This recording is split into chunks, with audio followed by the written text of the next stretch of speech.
오늘은 49회를 시작해 보겠습니다. 오늘의 주제는 과학과 초자연 현상 그리고 동양 철학에 관한 것입니다. 과학자들은 가설을 세우고 실험을 한 후에 과학 법칙을 수립하여 세웠던 가설이 참된 진리임을 증명합니다.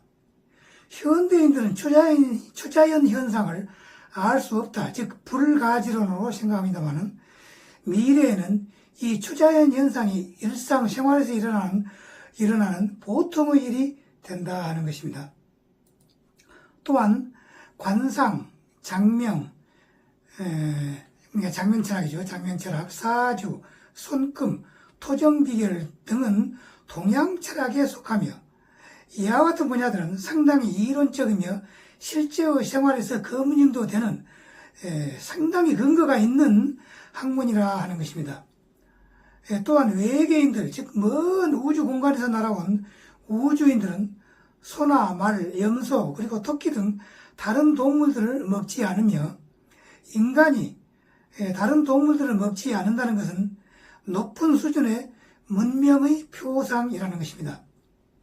그럼 오늘의 주제인 종교와 과학과의 관련성에 관하여 한번 알아보도록 하겠습니다.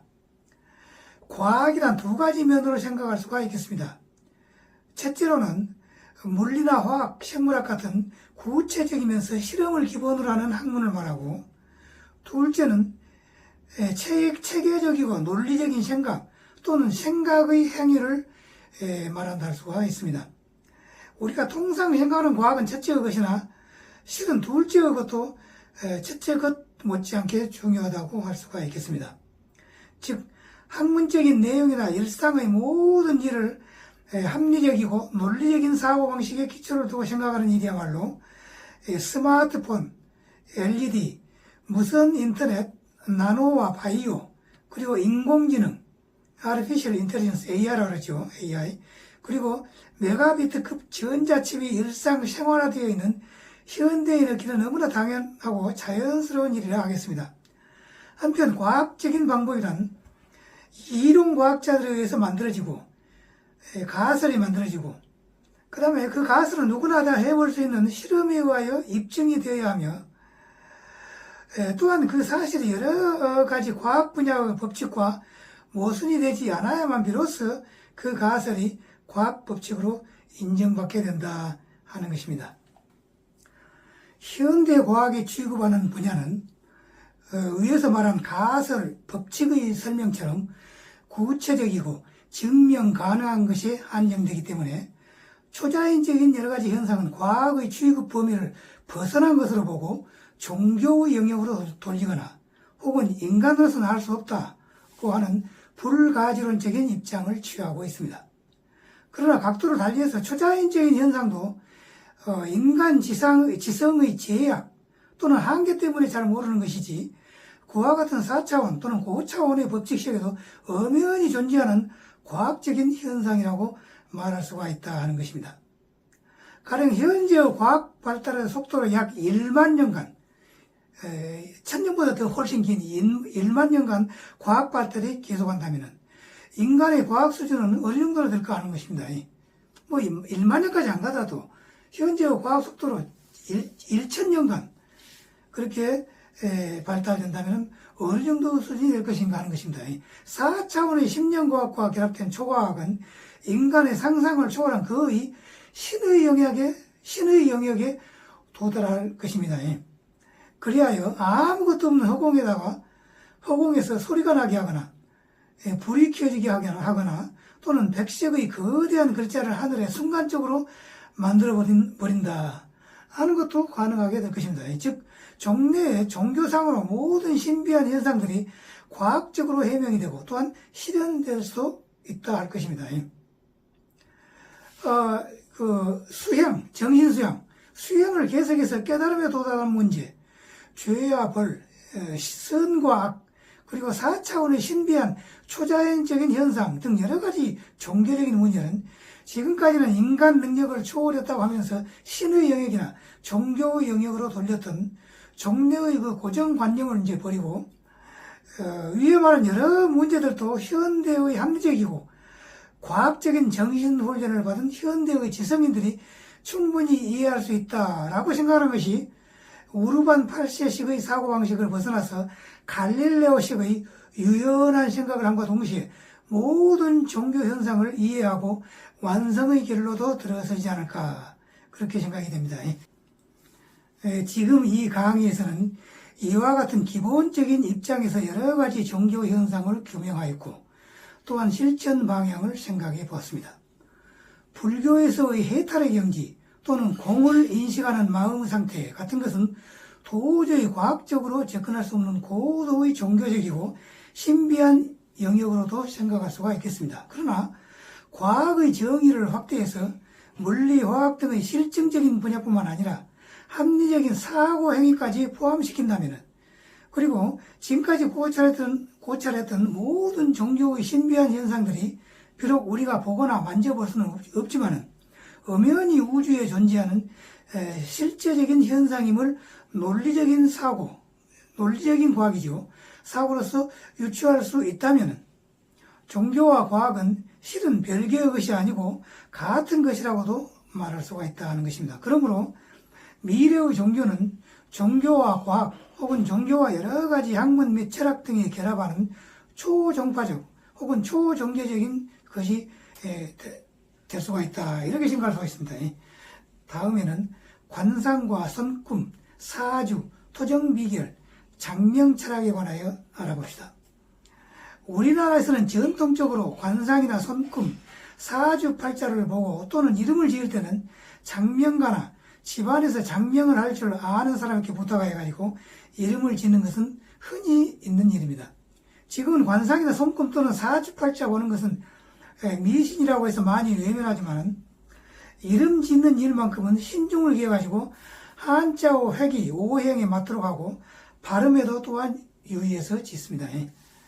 비록 최근에는 순수한 우리말 이름도 있지만 이는 극소수에 불과하다고 할 수 있죠.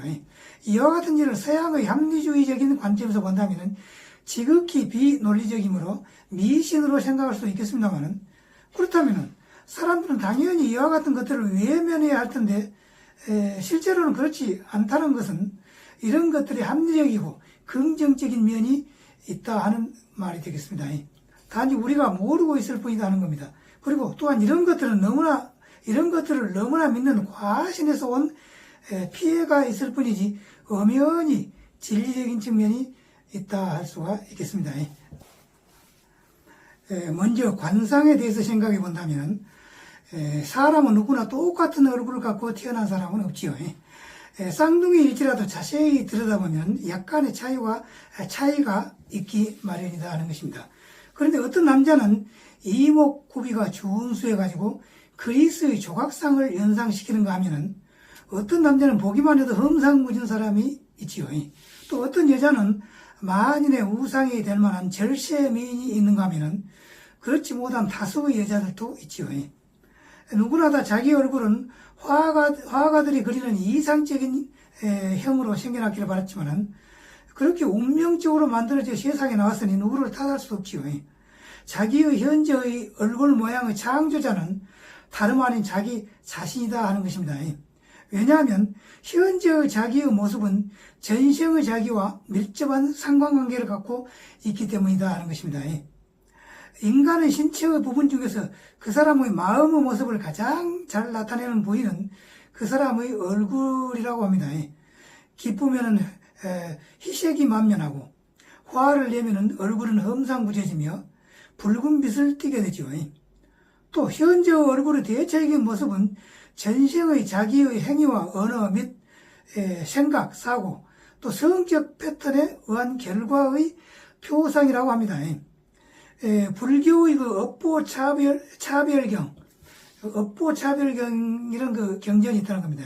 그것을 보면 부처님 말씀 중에 중생이 얼굴이 단정보를 받는 것은 10가지 선업이 있어서 그리 된다 라고 그렇게 쓰여 있다는 것입니다. 원불교 전서 업보차별경 71페이지, 이게 지금 원불교 전서인데요. 이것은 신판이고 후판, 옛날 나온 그 원불교 전서의 71쪽에 이와 같은 내용이 있다는 것입니다. 그 다음에 이제 이 말씀의 요지는 간단히 말해서 현재의 얼굴의 단정보는 얼굴이 멋지게 생겼다는 것은 전생의 선업의 결과라는 것입니다. 어쨌든 그 사람의 얼굴 모양은 전생과 밀접한 관련성이 있는 것은 사실인 것 같습니다. 또한 손금 역시 여기 손금 역시 그 사람의 전생과 연관된 개인의 마음의 역사 기록 도표이며 현생의 삶과 어느 정도의 관련성을 갖고 있다 할 수 있다는 겁니다. 사주팔자 역시 그 사람의 전생과 연관되어 가지고 그 해, 그 달, 그날, 그 시각에 태어날 수밖에 없는 필연적인 이유로 해서 그날, 그 시가 통계적인 인간의 행동 및 운명 패턴과 연결되어서 판단되는 역술적인 인간 미래 진단서다 이렇게 말할 수가 있다는 겁니다. 또한 토정 선생님의 그 토정 비결의 내용은 어떤 그 신으로부터 계시하여 만들어졌다고 합니다. 아마도 그와 같은 내용은 인간의 지력을 초월한다고 생각되어집니다. 장명 철학 역시 자기 이름의 획이나 음양오형과 관련된 4차원적인 혹은 5차원적인 동양 철학의 소산이며 상식적으로도 평상시에 부르는 자기의 이름의 발음이 곱고 뜻이 훌륭하면 그 음에 따르는 정신작용이 허공이나 혹은 그 사람의 영체에 인각이 될 것이니 새겨질 것이니 말이죠. 그러니 이름의 그 내용과 발음 그리고 동양 철학적인 오행 관계가 자기의 그 일상 혹은 일생의 운명과 어느 정도 관련성을 갖게 된다 하는 것은 당연하다겠습니다. 그 다음에 이와 같은 관상이나 손금, 사주, 토정비결 또는 성명철학은 동양 철학의 주역과 마찬가지로 함정인 서양의 사고방식으로 볼 때는 미신으로 비칠 수도 있다고 했습니다. 그러나 실제로 관상이나 사주 또는 토정비결에 접해본 사람들은 한결같이 현재의 나와 상당히 밀접한 관련성이 있음에 깜짝 놀라게 되죠. 문제는 이와 같은 것이 전생의 자기와 연결되어 있는 동양 철학적인 운명 도표이므로 이는 어디까지나 현재의 나의 마음에 의하여 얼마든지 변화가 될 수가 있는 비고정적인 실체, 그러니까 고정이 되어 있지 않다는 겁니다. 자기의 마음의 그 동향에 따라서 얼마든지 좋은 방향으로 변화될 수가 있다 하는 것을 인식할 필요가 있다는 겁니다. 다음에는 동물, 물고기, 날아다니는 새 종류 등을 먹지 않는 것, 즉 육식을 하지 않는 것에 관하여 알아봅시다. 앞의 유은의 전생란에서 살펴본 바와 같이 인간이 다른 동물로 환생을 하고 또 다른 동물이 인간으로 재생하는 현상은 우주 보편적인 참다운 진리라 하는 것입니다. 그런데 이는 인간과 다른 동물이 모두 높은 단계, 상위의 수준으로 진화하는 데 따르는 과정에서 발생하는 자연스러운 현상이라는 겁니다. 즉 진화 과정 중 인과 응보의 결과로서 높은 단계로 진화하는 데 필요한 행위를 하면은 당연히 높은 단계로 진화를 하겠지만은 그와 반대의 행위를 하였을 경우는 낮은 단계로 역행 혹은 퇴화한다는 것인데요. 안동민님의 그 영을 이렇게 쭉 조사해보는 걸 영사라고 하죠. 안동민님의 그 영사 결과에 의한다면은 인간이 다른 동물로 재생을 하게 되면은 인간이었을 때의 기억을 명확하게 하기 때문에 몹시 후회를 하고 괴로워한다고 합니다. 그 동물이. 근데 그 반대의 경우로서 다른 동물이 인간으로 재생했을 때는 동물이었을 때의 기억을 전혀 하지 못한다 하는 것으로서요. 이는 보다 상위의 수준으로 진화하려고 하는 의지를 갖게 하려는 창조주 하나님의 뜻 때문이다 하는 겁니다. 이와 같은 원리가 참다운 진리라고 믿어지면 다른 동물을 먹는다는 것이 우주의 원리에 위배되는 것이 된다 하는 것입니다. 그래서 지구 이외의 다른 곳에서는 이 육식의 문제를 어떻게 다루는 것인가 하는 것을 한번 살펴보는 것이 좋답니다. 스위스의 그 빌리 마이어 님이 만났던 지구에서 약 500광년 떨어진 플레이아데스의 에라 행성에서 온 세메아제 님의 설명에 의한다면 그 행성에서는 육식을 하지 않으나 기력이 쇠하고 힘이 없을 경우에는 자체적으로 개발한 자기 자신들이 개발한 마치 토끼처럼 생긴 그런 동물을 먹는다고 하였습니다. 이것은 책 플레이아데스의 사명에 나온 내용인데요. 플레이아데스의 사명 136쪽에 나온 내용이 이 책입니다. 나오는 내용이고, 또 한편 책 2012 지구차원 대전환과 천상의 메시지들, 이 책이죠. 과거에도 몇 번 소개해드렸죠. 이 책의 그 354쪽을 읽어보면은 지구의 지저세계에서는 완전히 채식만 하고 모든 육식을 하지 않는다고 하고 있습니다. 당연히 모든 동물에 대한 사냥이 금지되어 있고, 또 지저세계에서는 사람들의 의식이 5차원에 있기 때문에 바닷가에 가면은 물고기와 대화가 가능하다, 이렇게 말하고 있습니다. 물고기와 서로 말을 할 수가 있다는 겁니다. 물론 그 텔레파시 이제 대화죠. 말하자면 인간 이외의 다른 동물이 인간과 마찬가지로 텔레파시 의사교환이 가능하다 하는 것으로서, 이런 상황에서 다른 동물을 먹는다는 것은 생각하기가 어렵겠지요. 또한 지구의 영단에서 현재 그 영단을 대표하여 해영성 로고스의 직책을 맡고 있는 석가모니 부처님의 가르침이야 우리가 잘 알고 있듯이 육식을 금하고 있지요. 이런 여러 가지를 고려해 볼 때 육식을 하지 않고 채식을 하는 것이 우주와 자연의 이치에 맞다고 할 수가 있다는 겁니다. 채식만 하면은 기력이 쇠하여 살아가기가 어렵다라고 말할 수 있으나, 지구상에서 장수마을로 이름이 나 있는 곳은 사람들이 거의 채식 위주의 식습관을 갖고 있다 하는 것이 이 주장이 꼭 맞다고는 또 할 수가 없다라는 겁니다. 그러나 채식을 하는 경우에도 여러 단계가 있어서 이를 한번 살펴봅시다. 다음은 그런 채식에 관한 매우 자세한 안내를 하고 있는 http://lightearth.net에 올라온 내용입니다. 근데 이제 이 사이트는 현재 지워져서 없습니다.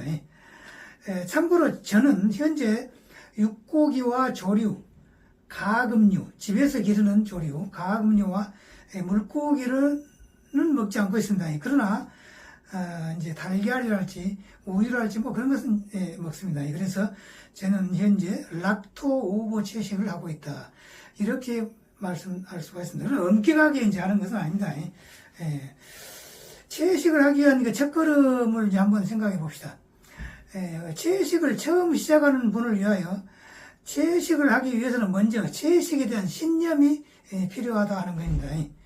어디서나 채식할 수 있는 분위기가 아니므로 신념이 없다면 금세 채식을 포기하기가 쉽다는 겁니다. 채식이 무엇인지, 왜 채식을 해야 하는지, 또 채식이 우리의 삶에 어떤 영향을 미치는지에 관해서 충분히 알게 된다면 이제 그 채식에 대해서 무조건 기피하기만 했던 사람도 채식을 좋아하게 되고, 열악한 조건 속에서도 꿋꿋이 채식을 해나갈 수가 있다 하는 것입니다. 그리고 조금만 살펴본다면 그리 어렵지만은 않다는 겁니다.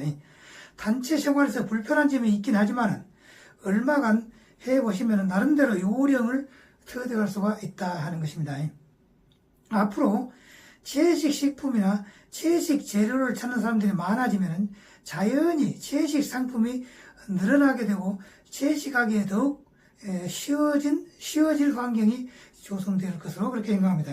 좀 힘들더라도 선구자적인 의지로 노력을 한다면 앞으로 채식하는 분들은 그만큼 채식하기 좋은 환경이 될 것입니다.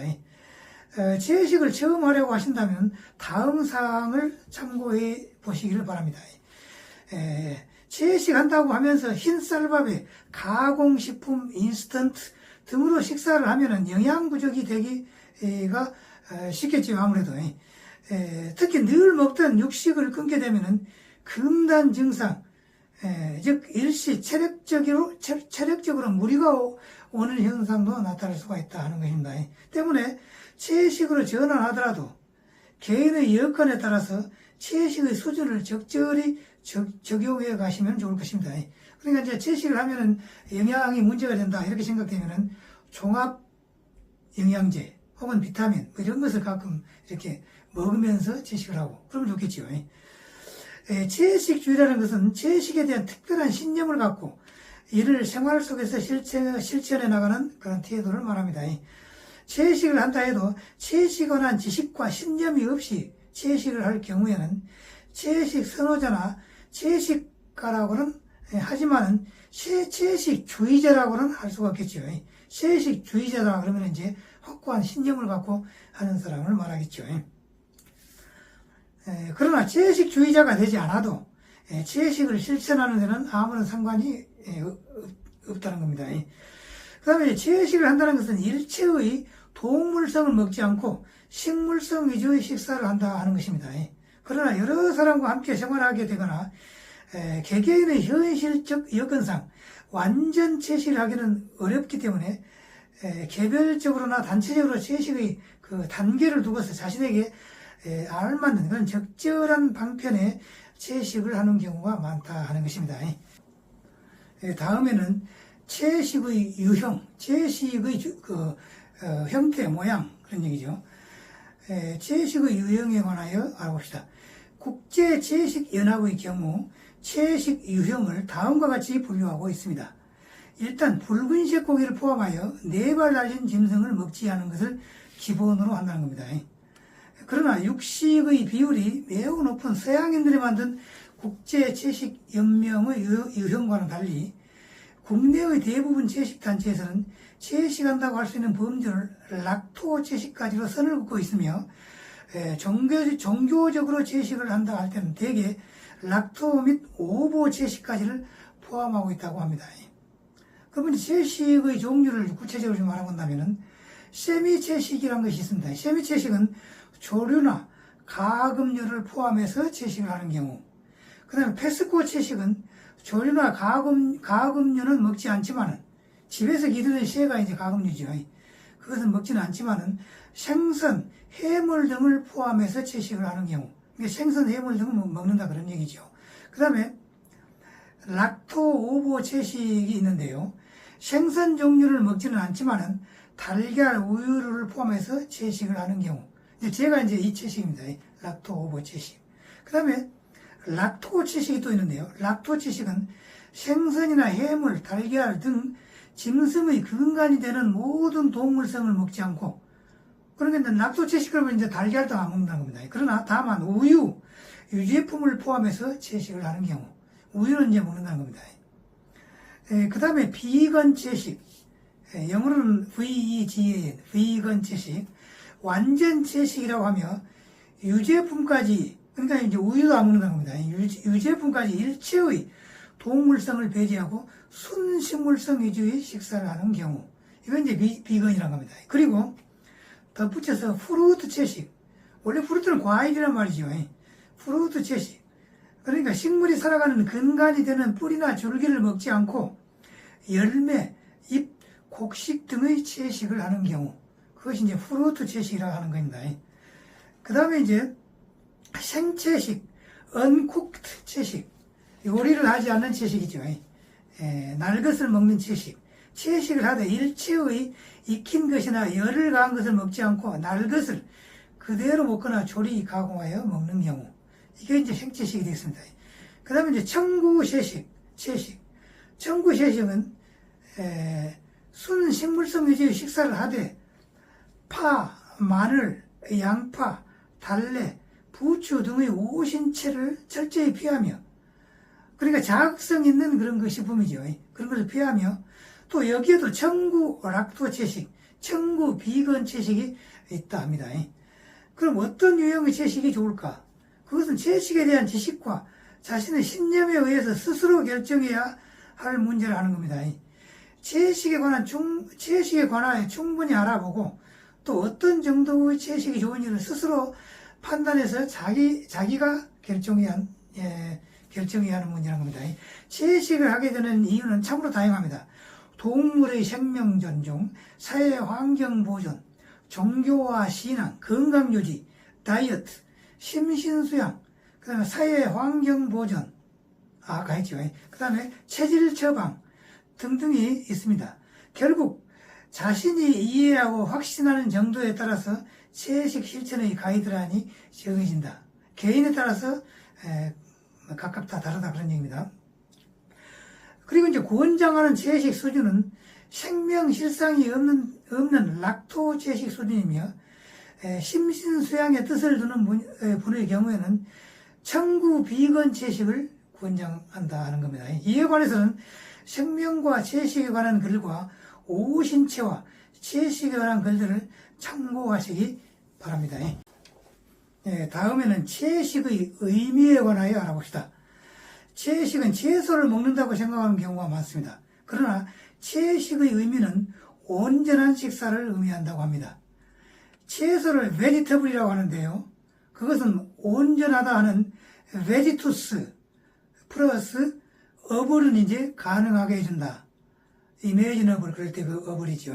그래서 베지터블이라고 하는데요. 그것은 온전함을 가능하게 해주는 존재이기 때문에 베지터블이라고 한다 하는 것입니다. 채소의 바탕은 씨 가진 식물에 있으니 채식을 한다는 것은 식물성 식사를 바탕으로 몸과 마음, 영육으로 모든 것을 온전하고 그리고 조화롭게 도와주는 식사를 의미한다. 그런 얘기입니다. 그러므로 단순히 식물성만 먹는다고 채식을 한다고는 할 수 있다는 것은 아니다 하는 겁니다. 시중에는 일체의 동물성이 없는 채식 식품이라 해도 내용상으로는 불량식품이 매우 많다고 합니다. 화학 첨가물, 약물, 농약, 고도의 정제, 가공법 등이 결합되면서 온전함을 방해하고 있으니 이는 식물성만 먹는다고 해도 채식의 목적과는 동떨어진 경우가 많다고 합니다. 또한 같은 이유로 술, 담배 등은 육식이 아니지만 채식의 범위에는 넣지 않다는 겁니다. 그 다음에 채식의 기본을 한번 살펴봅시다. 첫째로 채식은 땅이 제공해주는 식물을 기본으로 하여 버섯류를 포함을 한다는 겁니다. 그 다음에 채식은 땅과 하늘과 바다에 있는 짐승과 그 부산물을 먹지 않는다는 겁니다. 그리고 세 번째로는 계란이나 생선, 알의 경우 짐승의 근간이 되는 알이므로 채식에 해당되지 않는다 하는 것입니다. 그 다음에 동물의 젖, 우유 등은 동물성이긴 하지만 동물을 죽이지 않고도 얻을 수 있고 또 본래 음식의 목적으로 생산되는 것이므로 몸이 허약하거나 치료 중일 때는 영양 보급을 위해서 필요하다고 생각할 때는 먹을 수가 있다 하는 얘기고, 그 다음에 채식은 가급적 온전한, 영어로는 호울이죠. 온전한 재료를 쓰도록 한다는 겁니다. 예컨대 흰쌀 대신 현미를, 또 흰밀 대신에 통밀을 먹는 식으로 도정이나 혹은 정제하기 이전에 좀 더 온전함을 갖춘 것을 쓴다 하는 겁니다. 그러나 소화력이 낮거나 질병 치료 등을 하고 있을 경우에는 나름대로 여건에 따라서 조절해 나가면 되겠죠. 그 다음에 채식을 골고루 한다는 것은 먼저 종류면에서 육군에 해당되는 것을 고루 두는 것을 의미한다고 합니다. 그 육군이라는 것은 1군, 곡식류, 2군, 두류, 콩종류죠. 콩, 3군, 견과류, 그러니까 딱딱한 과일이죠. 견과류, 4군, 채소류, 그리고 이제 5군은 해조류, 바다에서 나는 해조, 그리고 6군은 이제 과실류, 프루트죠. 이런 것을 말한다고 합니다. 다음에는 이제 지금까지 우리가 공부했던 모든 내용을 총종합해서 종합적인 견해를 한번 알아봅시다. 지금까지 저의 그 강의를 들었던 그런 모든 사람들은 영체와 육체로 구성되어 있는 인간이란 무엇인가? 또 인간이 주권한 후에 가는 4차원 영계는 어떤 세계인가? 유물의 전신과 인과응보는 참다운 진리인가? 그리고 앞으로 지구상에서 전개될 5차원의 세계, 지상천국의 세계죠. 앞으로 이제 전개될 세계가. 그런 세계는 어떤 세계인가? 또 하나님, 법신불, 로고스, 우주, 절대정신, 상제님, 하느님, 창조주, 대왕조님 등등의 개념은 무엇인가? 또 UFO는 실제 아는가? UFO 비행의 과학적인 원리는 무엇인가? 또 지구 표면에서 수백 킬로미터의 수백 킬로미터 속에 있다는 지저스에게는 실제하는가? 또 요가, 시인단, 식단, 마인드 컨트롤, 선, 음악 감상, 기도 등으로 구성되는 종합 정신수련은 어떻게 하는 것인가? 인간의 궁극적인 삶의 목적이란 무엇인가? 등등의 여러 가지 영적인 의문점에 관하여 지금쯤은 이제 많은 깨달음을 얻었을 것이라고 생각합니다. 결국 우주 절대 정신인 그 하나님에 의하여 창조된 우리는 광물, 식물, 동물의 과정을 거쳐가지고 생물체 피라미드의 가장 꼭대기에 있는 현재의 인간이 되었으나 우주 만물은 보다 크고 높은 목표를 향하여 끝없이 진화 발전하기 때문에 우리 인간도 이제 더 이상 윤회 전생할 필요가 없는 5차원의 빛의 몸으로 바꿀 절호의 찬스가 지난 2012년 12월 21일 이후 5차원의 제1단계에 접어든 현재의 지구촌의 상황이라는 겁니다. 그래가지고 일단 빛의 몸으로 전환이 된다면은 이제 더 이상 이제 죽음은 없으며 사랑과 자비, 즐거움, 풍요, 건강이 넘치는 진정한 천국에서 살기 시작할 것이다 하는 것입니다. 그런데 그 진정한 천국이 되려면 지금으로부터 한 15년, 20년, 30년 그 정도 이제 시간이 지나야 된다는 겁니다. 지금은 이제 과거 3차원과 미래 5차원이 이제 서로 공존을 하는 그런 과도기다 하는 겁니다. 과도기. 그러나 5차원의 천국이 되면 그것이 끝이냐 하면 그것이 아니고 그 다음에 계속해서 인간은 6차원, 7차원, 8차원 해가지고 12차원 그러니까 현재 우리 우주가 이룩한 12차원까지 도달할 것이고 결국 창조주와 하나가 되는 상황에 이른다는 겁니다. 대부분의 그 지상에 있는 종교의 그 가르침을 보면은 결국은 인간은 창조주 하나님과 이제 하나가 된다. 거기까지입니다.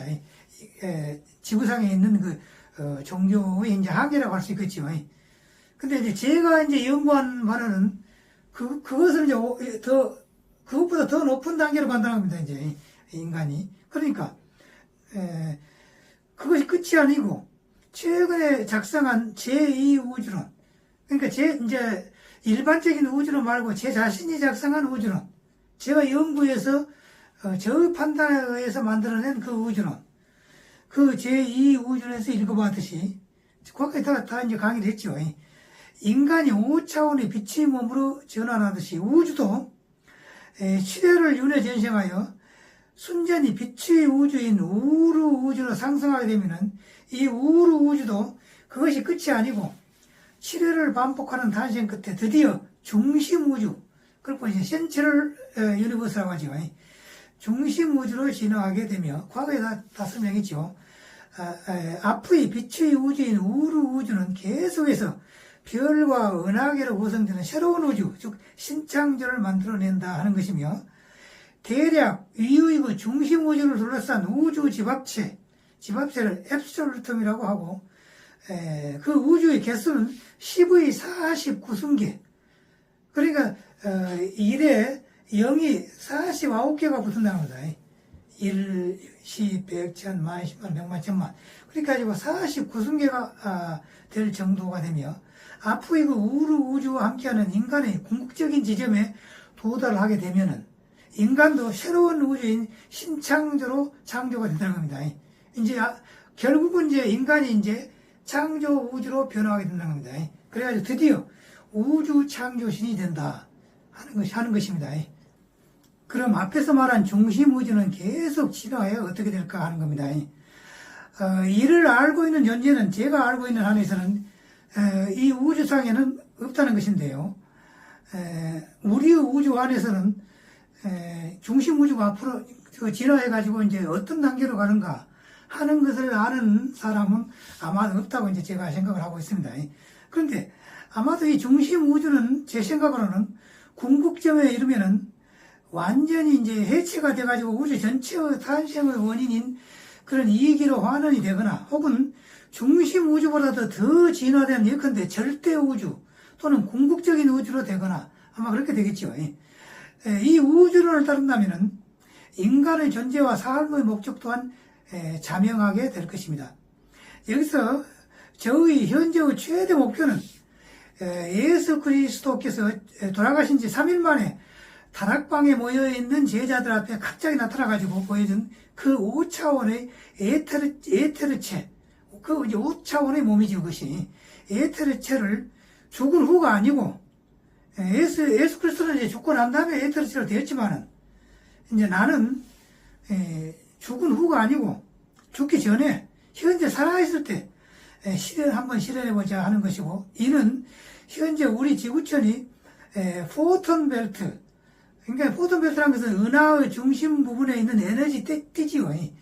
그러니까 그런 그 지구촌이 포톤벨트에 들어와서 과거보다는 훨씬 많은 에너지를 받고 있다는 것과 또 이후 종합정신수련에 덧붙여서 텔로스의 7가지 색의 에너지 받기, 중심 태양으로부터의 에너지 받기, 성스러운 나의 플라스마로부터의 에너지 받기, 그 다음에 걷기 하면서 에너지 받기, 태양 에너지를 받기, 또 파파지님이 지원해준 문구를 읽으면서 영생에 대한 의식 구조를 근본적으로 마스터들과 함께하기 등등의 기법을 사용하여서 현재 몸이 죽기 전에 완전한 5차원의 빛의 몸으로 지원하라는 것이 저의 최대의 목표라 하는 것입니다.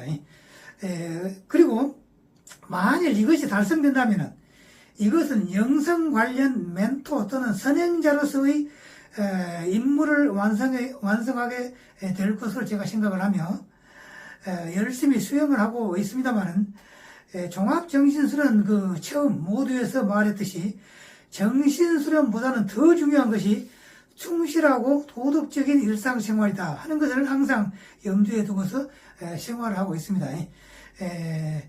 여러분도 현재 살아있을 때 5차원의 빛의 몸으로 전환하는 것을 목표로 해가지고 저와 함께 한번 행동을 해보는 것이 어쩔까. 앞으로 제가 이제 그 구독자 수가 이제 늘어나면은 저와 함께 다 같이 공원 같은 데서 이제 모여가지고 실제로 종합정신수련을 함께 수련하는 이제 그런 시간도 가져볼까 합니다. 지금은 아직은 그 구독자 수가 이제 부족해가지고 할 수가 없습니다만 나중에 이제 수가 늘어나면은 그렇게 한번 수련을 같이 해볼까 그런 생각을 가지고 있습니다.